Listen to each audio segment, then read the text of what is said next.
This episode is brought to you by my friend Rebecca Walser, a financial expert who can help you protect your wealth. Book your free call with her team by going to friendofdinesh.com. That's friendofdinesh.com. Coming up, I'm going to talk about collusion between the Biden administration on the one hand and the trifecta of social media platforms, Facebook, YouTube, Twitter. This is a flagrant violation of the First Amendment. I want to focus on the left's demonization of Judge Eileen Cannon to make the point that when they talk about rule of law, it only matters when it goes their way. Debbie's going to join me. We're going to talk about Chile's close call, about Beto's troubling rise in Texas, and a gruesome murder in Memphis. This is the Dinesh D'Souza Show.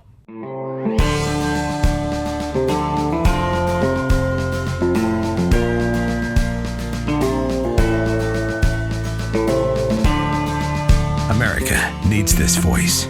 The times are crazy. In a time of confusion, division, and lies, we need a brave voice of reason, understanding, and truth. This is the Dinesh D'Souza Podcast. There is an important ongoing lawsuit and investigation that is being conducted by the attorney generals of both Missouri and Louisiana.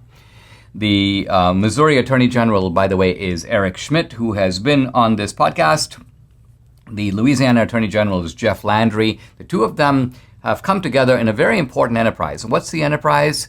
It is to fully expose the unconstitutional collusion between figures in the Biden administration, strewn through many different departments and agencies, including the White House, and a trifecta of social media companies.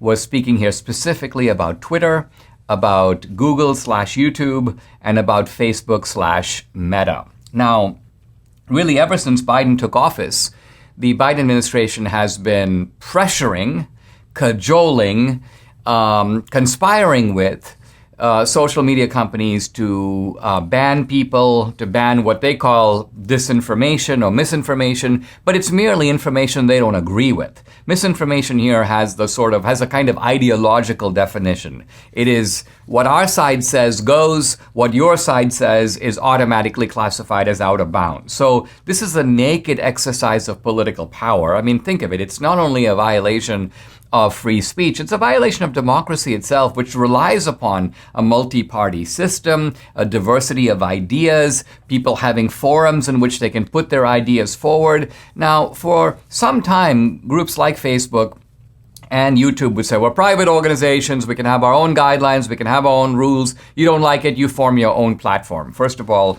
when Parler was formed as an independent platform, they all came together, including Amazon and Apple, to take it down.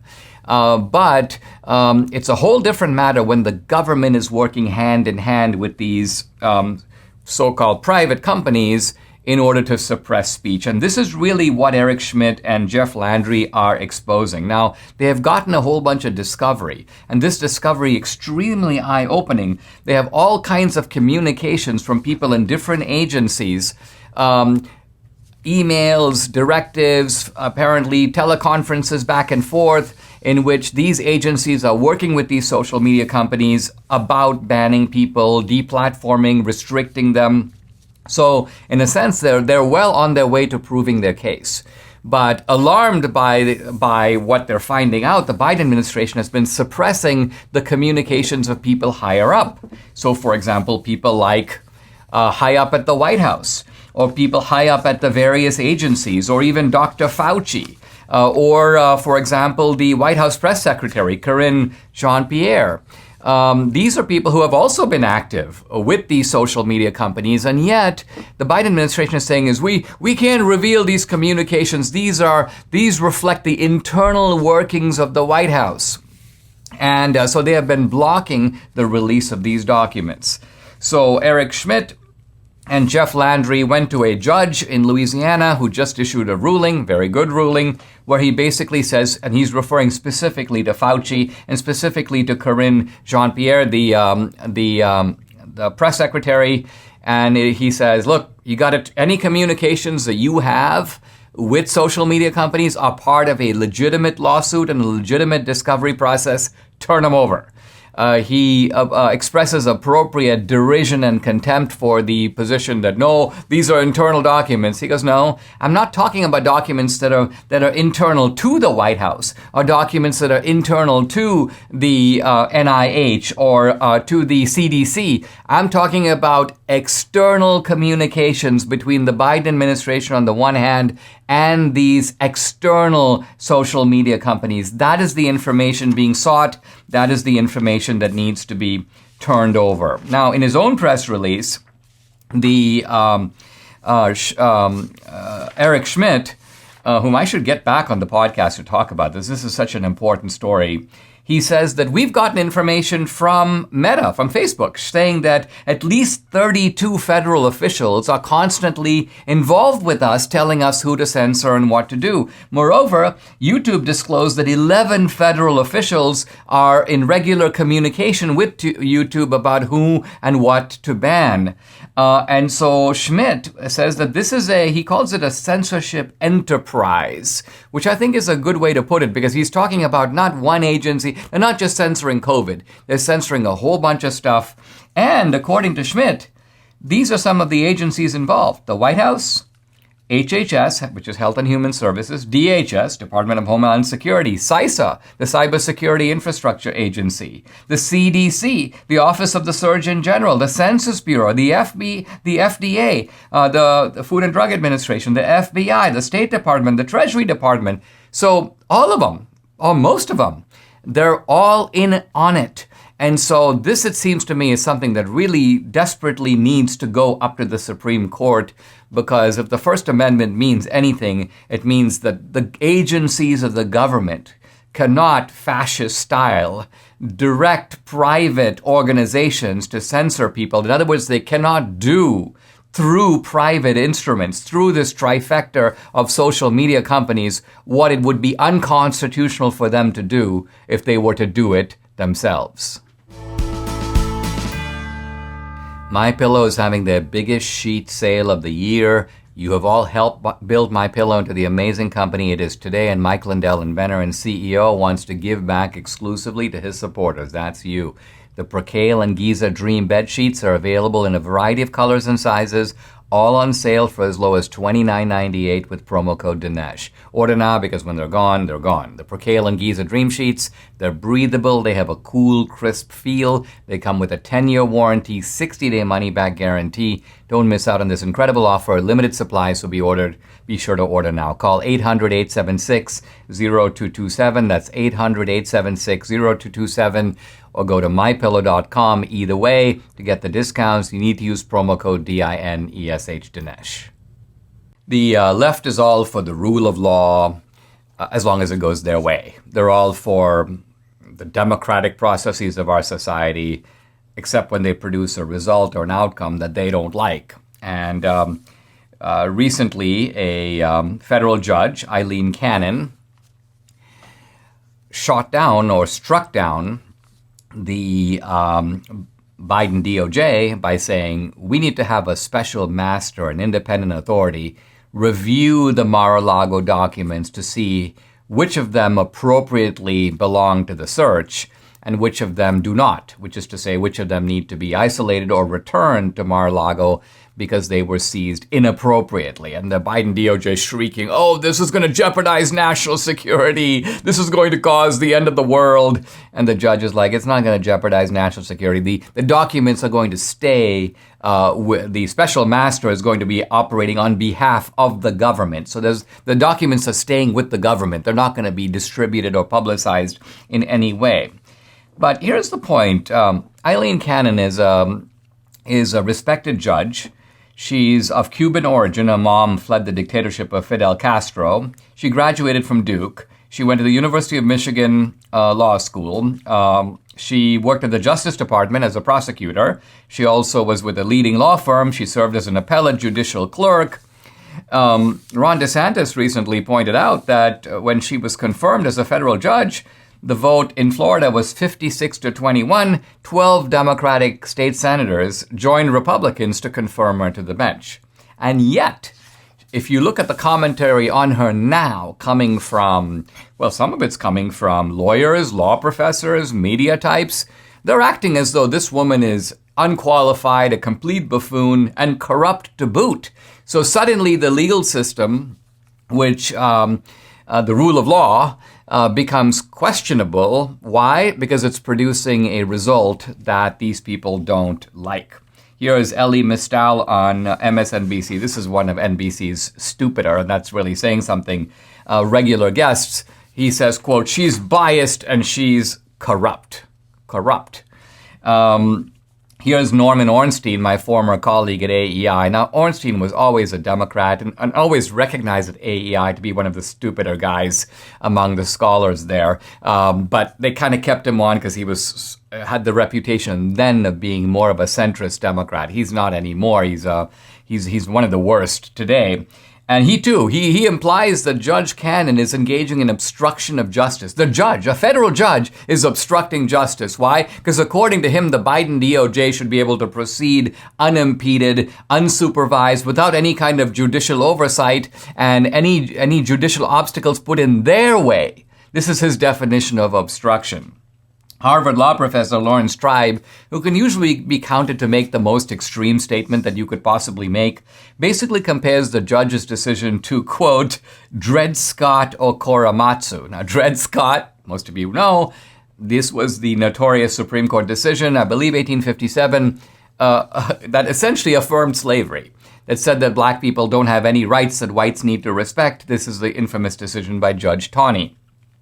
Korematsu is the case which essentially resulted in the internment of Japanese Americans into camps during World War II. So these are extreme cases. And yet here is a Harvard law professor linking a judge who, by and large, let's notice here, what is Judge Eileen Cannon doing? She's putting a check on governmental power. If you look at Dred Scott and you look at Korematsu, those were promiscuous exercises of government power. On the one hand, government supporting the whole regime of slavery in the South.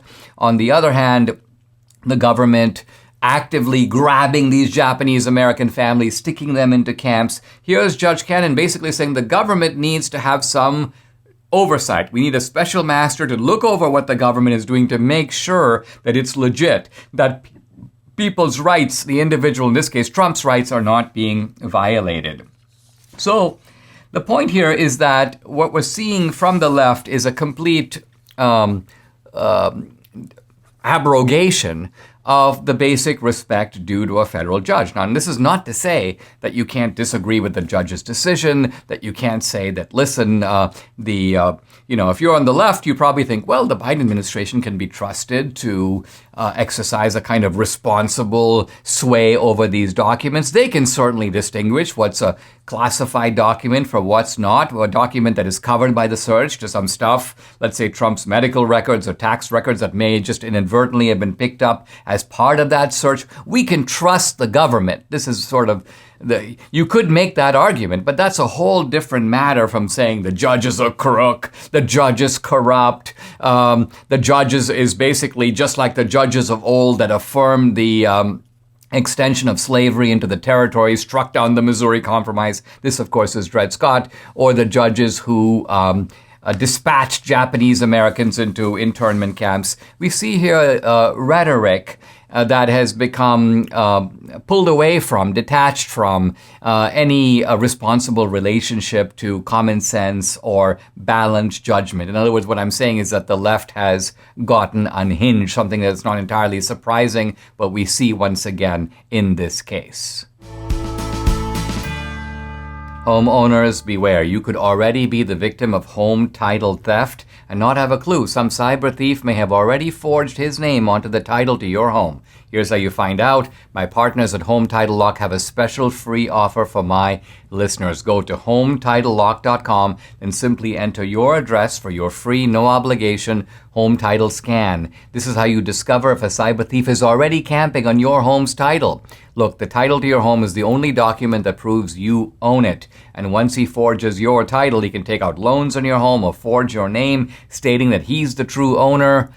First things first, let's make sure your home title is securely in your name. You can do that now by going to hometitlelock.com. Use my promo code RADIO, then enter your address for your free, no obligation home title scan. That's a $100 value free. Again, that's hometitlelock.com, code RADIO. Hometitlelock.com, code RADIO.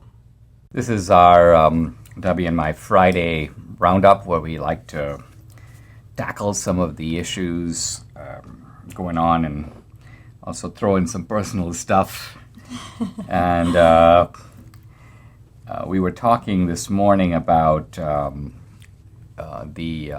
kind of near miss in Chile.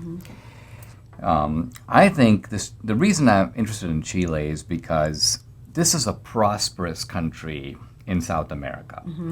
And it's prosperous because of markets. It's prosperous because of a explicit commitment to free market principles. And for this reason, the election of this Gabriel Boric, this leftist, actually a communist in his youth, very bad guy, very disturbing, because I suppose what it could be is that because Chile is prosperous, they feel like they can take a chance. Well, and I have to say, in Chile, in the Chilean society, this whole notion of this wokeness has reared its ugly head down there. And so when he campaigned, he made the right-wing candidate, I can't remember his name right now, appear as a hateful, a xenophobic, didn't like indigenous people, didn't like, people of color. And so Jose Antonio Cast. Right, Cast. That's right. And so anyway, so that was kind of his. And immigrants. He hated immigrants. That was another thing. Very, very similar to the way that the Democrats behave in America. So he was testing the viability of this kind of woke politics. And I think one thing we have to say, and this is a little surprising perhaps, you might think that wokeness is an American phenomenon. We've had slavery in America, but there hasn't been slavery, for example, throughout Europe, or at least even if we go back historically, there were very few slaves in Europe. There are other countries that have been untouched by slavery, or at least the same type of. South America did have slavery, of course, but the. Interestingly, the same American politics, your transphobic, your homo, they use exactly the same. It's the same. Exactly the same. And that's a reason why even Hugo Chavez was knocking down the Columbus statue. Exactly for the same reasons. And it puts people, interestingly, good people who don't know how to think about all this are put on the defensive because I think they're encountering these things for the first time. And they're a little bit thrown off because let's think about it. There are a lot of people who have reservations about homosexuality. They're not homophobic, but when they're stung by that accusation, they immediately up against the wall. And a lot of people are biblical about it too, and that's why they say no to those things. Not so much because they don't like gays or whatever. And, I realize that. Yes. But now the thing about this though is that it looks like what happened with the Chileans is they went for this Boric guy, but then of course, as the left does, he went too far. He essentially rewrote the whole Constitution, making it a leftist document. This is like a dream document for Bernie Sanders, which is why Bernie Sanders endorsed it. Right. But the Chileans voted it down. Yeah, but I really don't put this guy, I don't doubt that the Chilean people rejected it, but the way things go down there, it wouldn't surprise me if he did something, if he pulled some shenanigans with elections. If he was like, goes the Hugo Chavez road. Goes the Hugo Chavez road, yes, and starts to rig all the elections. Because, again, this was kind of a surprise. And he may think to himself, hey, my agenda is not going to go through if I allow these people to actually vote for this agenda. And so that's what ends up happening is that the people don't actually vote for this agenda.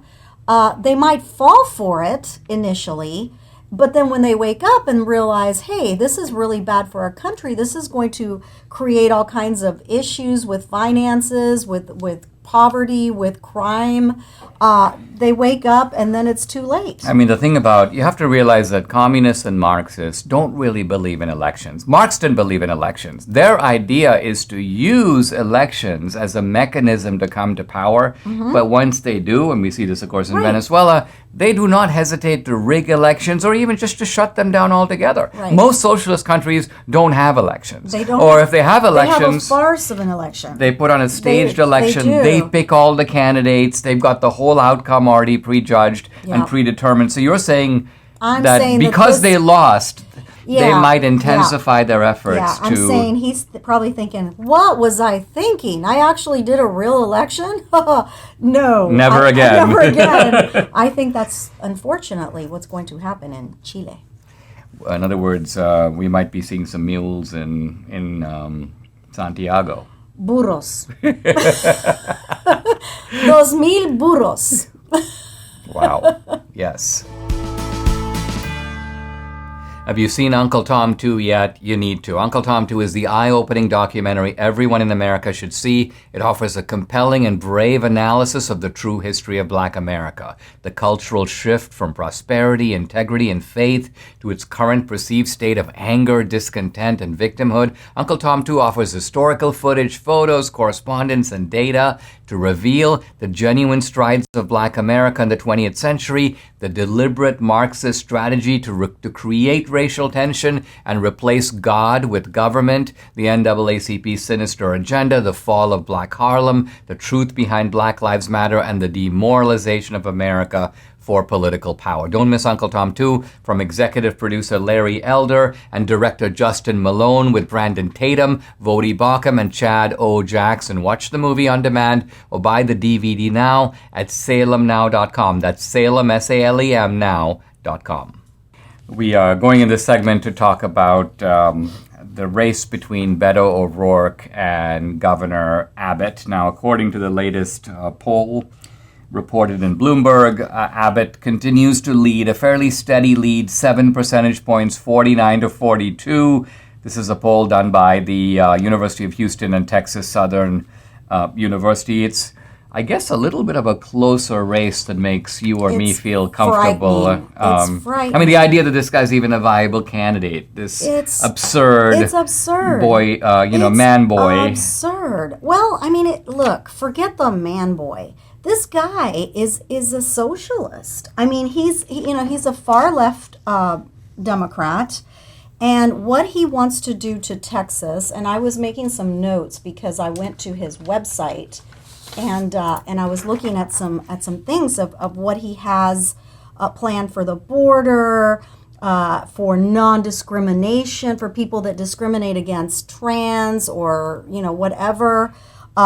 He wants to legalize marijuana. He wants to legalize abortion again. Take away the AR-15s. He definitely wants to take away the AR-15s, the AK-47s. He actually loves mail-in ballots. He wants to do same-day voter registration. This guy is bad news. He wants to raise the minimum wage quite high, And so basically what he wants to do to Texas is what the Democrats did to California. And so I was looking at this crazy woman, Mothers Against Greg Abbott. She actually, I forget her name here, but anyway, Nancy Thompson. She's an Austin mother, probably Hispanic. She looks Hispanic to me. I know Hispanics because I'm one.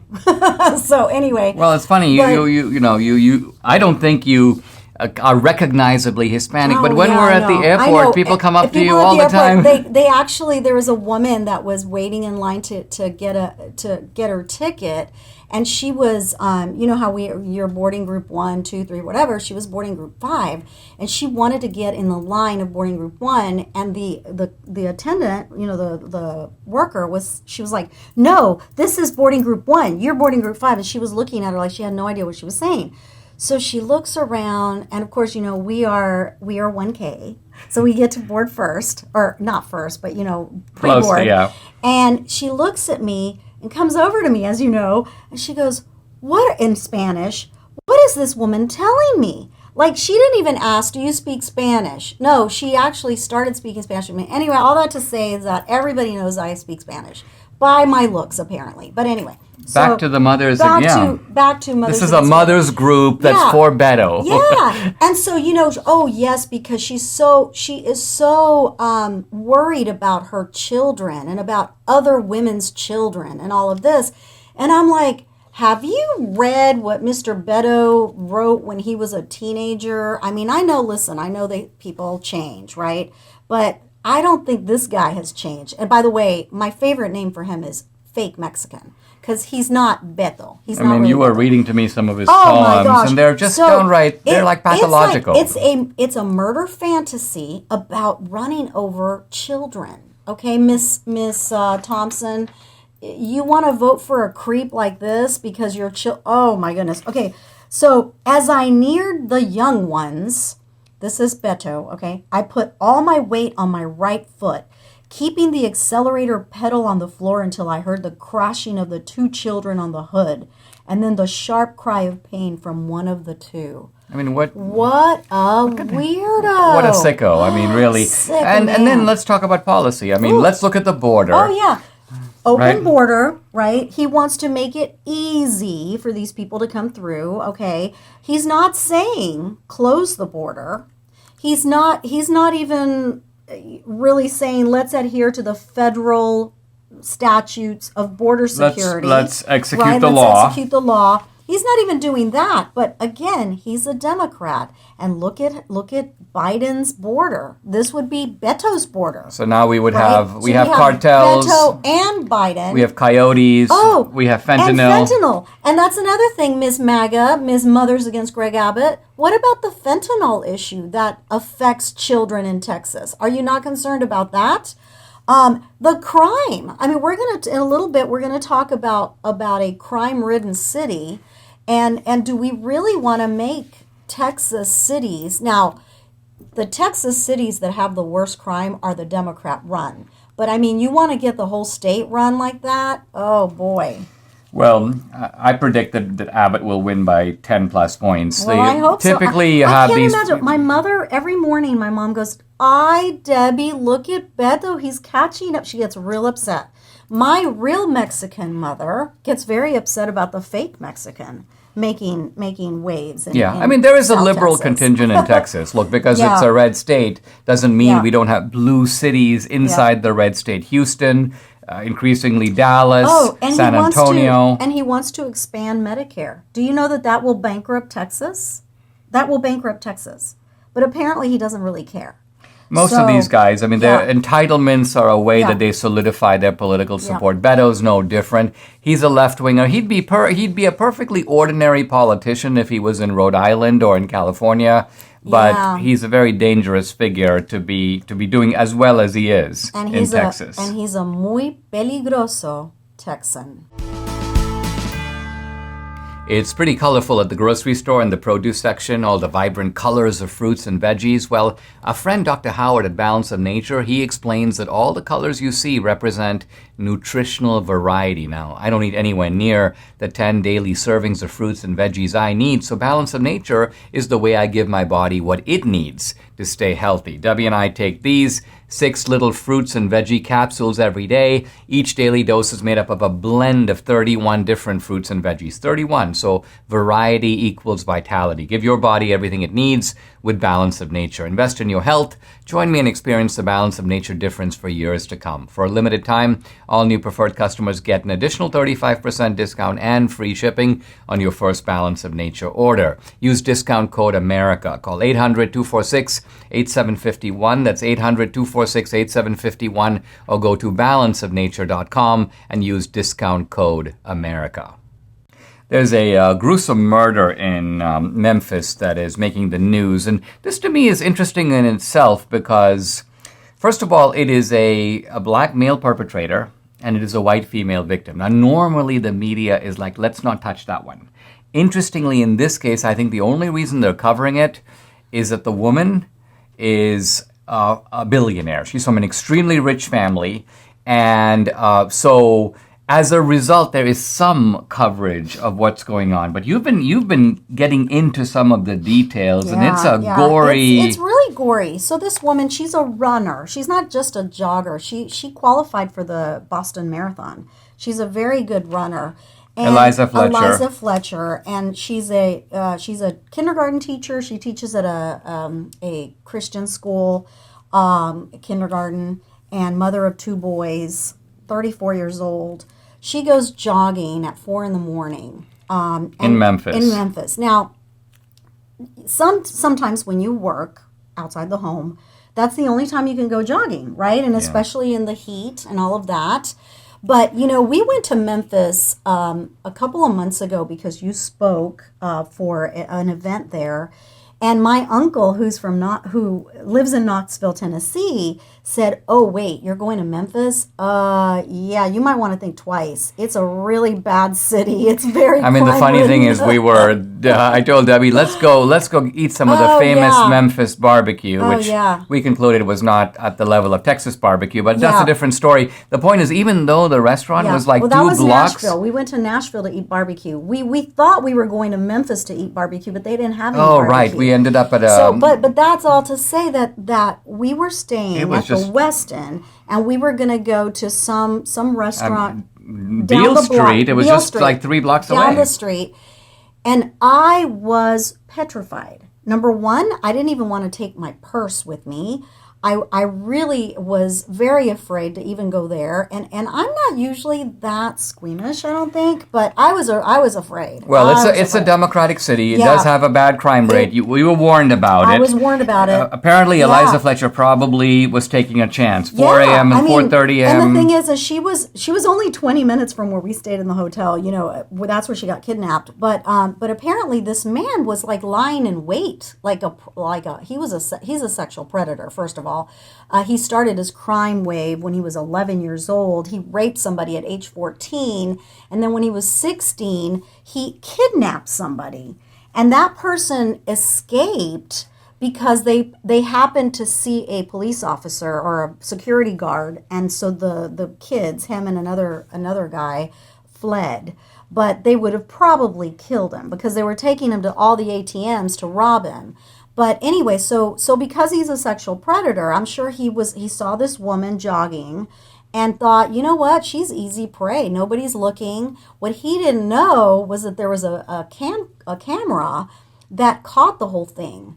And basically, it caught him getting out of his SUV, running towards her. They struggle.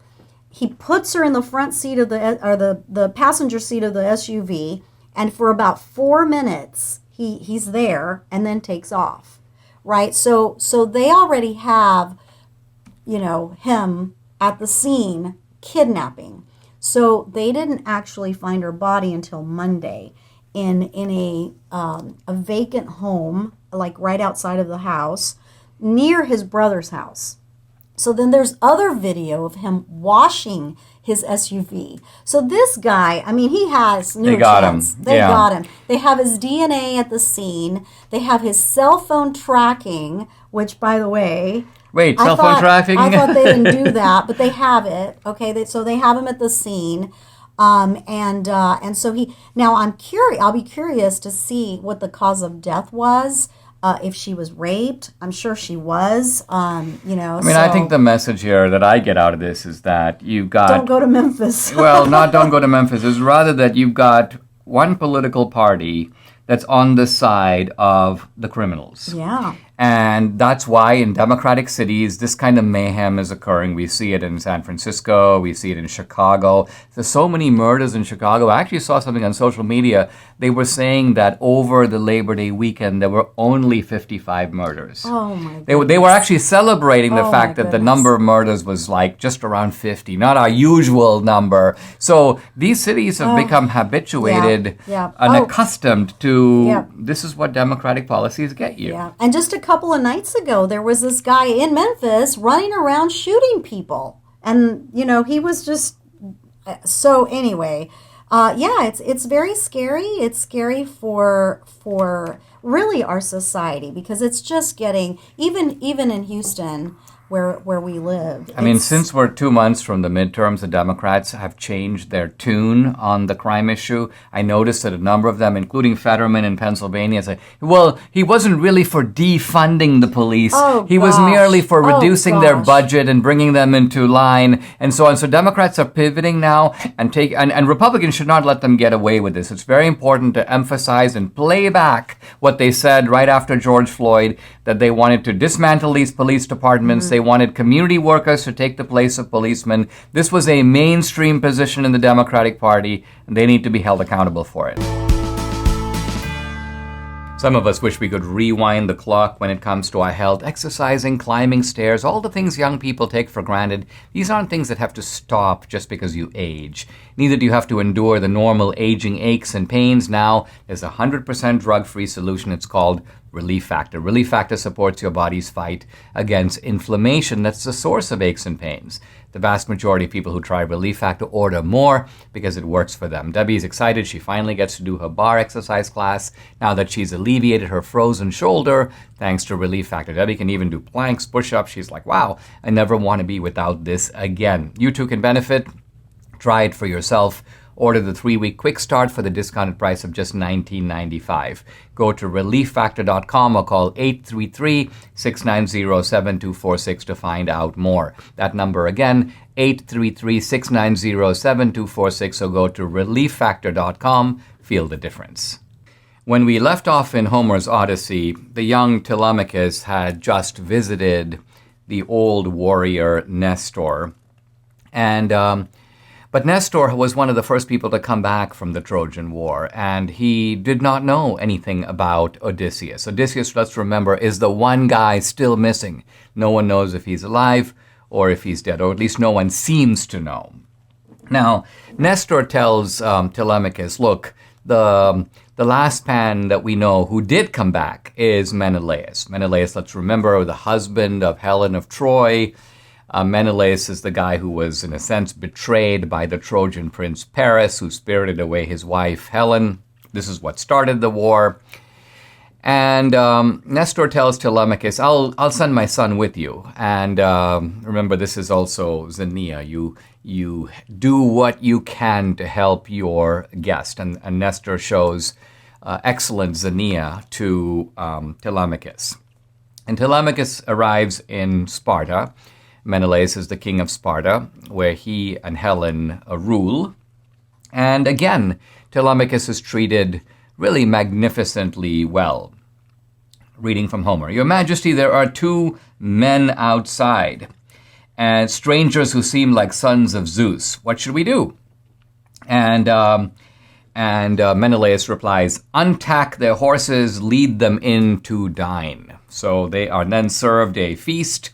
And after that, quote, they went to take a bath in polished tubs. The slave girls helped them wash and rub them down in olive oil, then dressed them in wool cloaks and tunics, and seated them beside the son of Atreus, King Menelaus. The carvers carried platters with every kind of meat and set before them cups made of gold.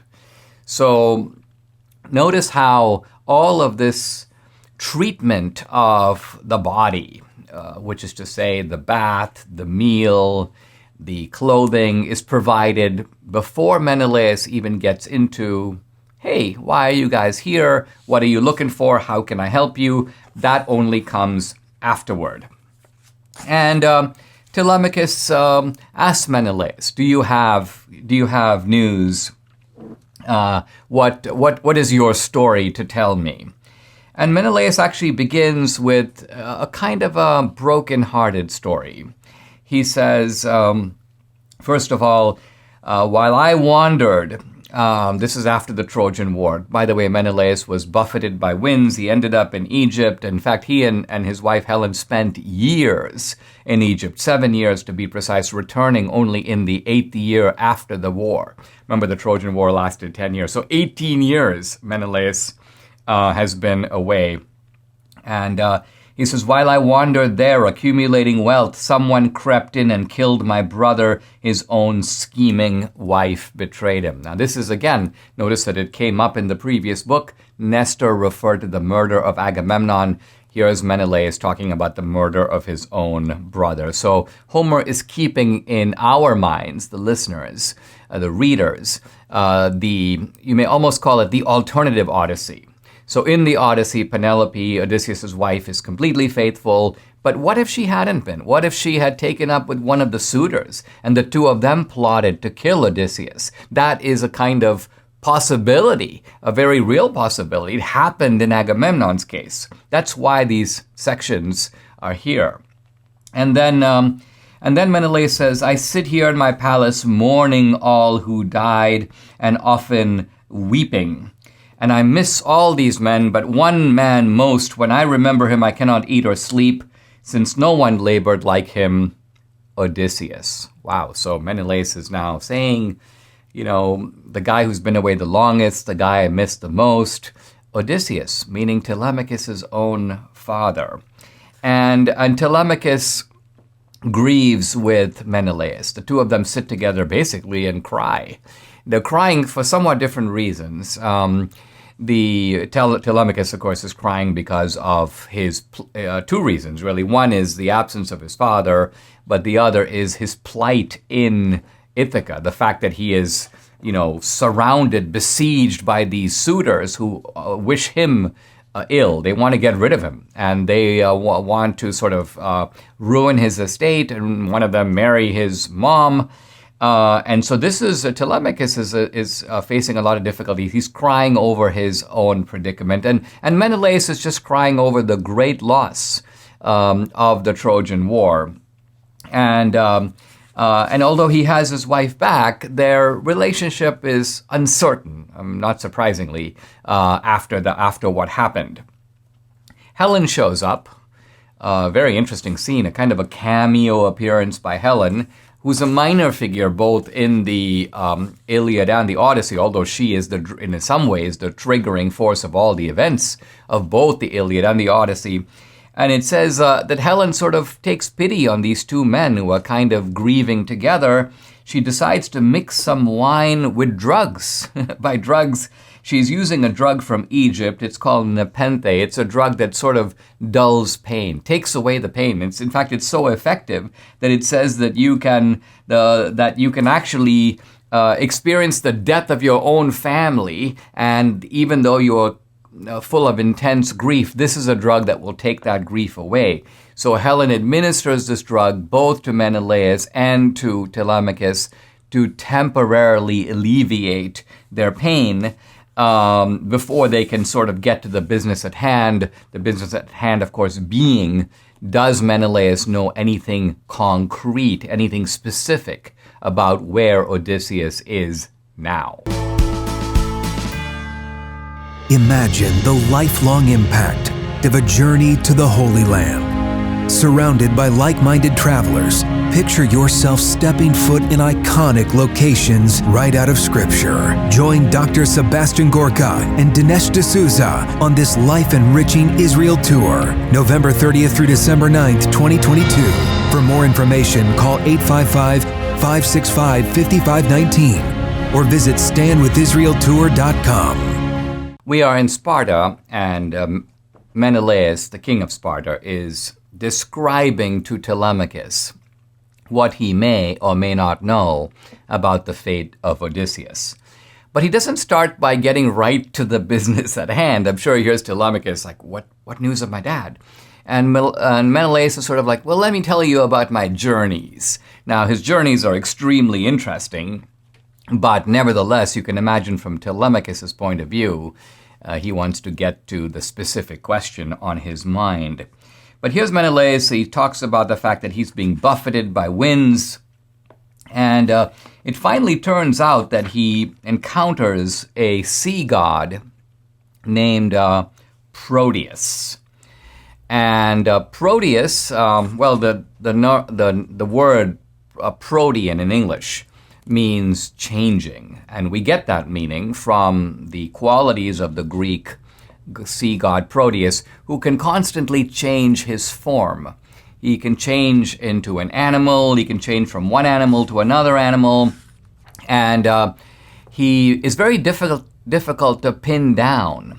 And it turns out that Menelaus, in order to talk to Proteus, to get something out of him, and in fact to get Proteus's help in making his, meaning Menelaus's journey home, he's got to sort of pin down this sea god. He's instructed, listen, if you want to get information, you have to catch the sea god Proteus, and he's going to try to get away from you because he's Proteus. He changes forms.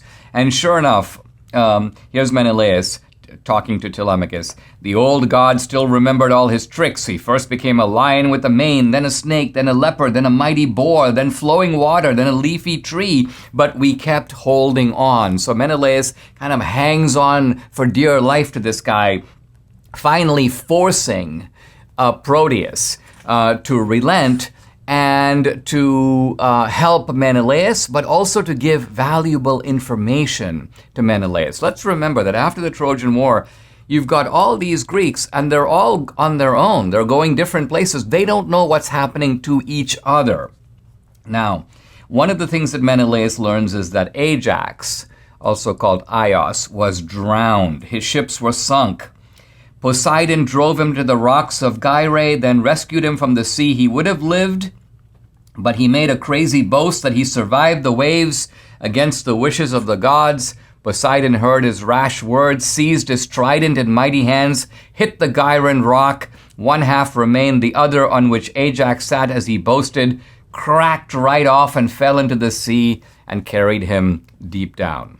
Now, Ajax, or Aios, this is Aios the younger. Let's remember that the older Aios, or Ajax, committed suicide after he was denied the highest honors of the Greeks. They gave Achilles' armor to Odysseus, not to Ajax. And so Ajax, out of shame and disgust, committed suicide. This is the younger Ajax. He's the one who raped Cassandra in the temple, a great sacrilegious violation. And the idea here is that he's being punished for it. He's never going to get home to Greece. He's going to die at sea. But he almost lived. It's almost like the gods, he had some gods on his side who took pity on him, and they were helping him out until he started boasting, hey, listen, some of the gods are trying to get me, but you know what? They're not going to get me. And this kind of second sacrilege, you might say, this taunting of the gods causes Poseidon, essentially the god of the sea, to take his trident, smash a rock, and down goes Ajax to the bottom of the sea.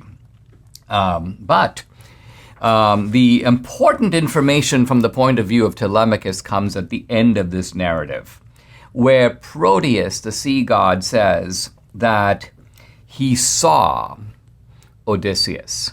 He saw Odysseus trapped in Calypso's island.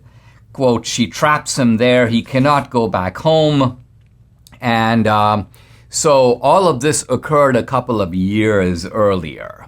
So as Menelaus is now telling it to Telemachus, he doesn't know for sure if Odysseus is alive now. But he's saying, listen, I do have valuable information. In fact, more information than anybody else, because the sea god named Proteus told me that your father, your dad, Odysseus, is trapped on Calypso's island. So think about this from Homer's point of view. This is a kind of a clever narrative device to let Telemachus know that his father is still alive. Telemachus would have no other way of knowing.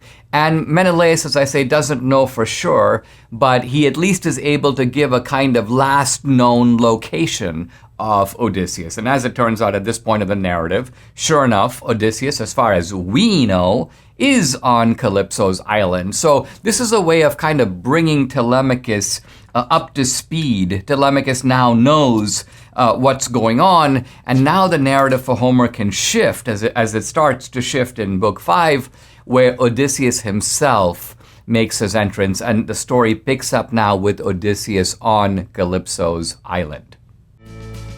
Subscribe to the Dinesh D'Souza podcast on Apple, Google, and Spotify, or watch on Rumble, YouTube, and SalemNow.com.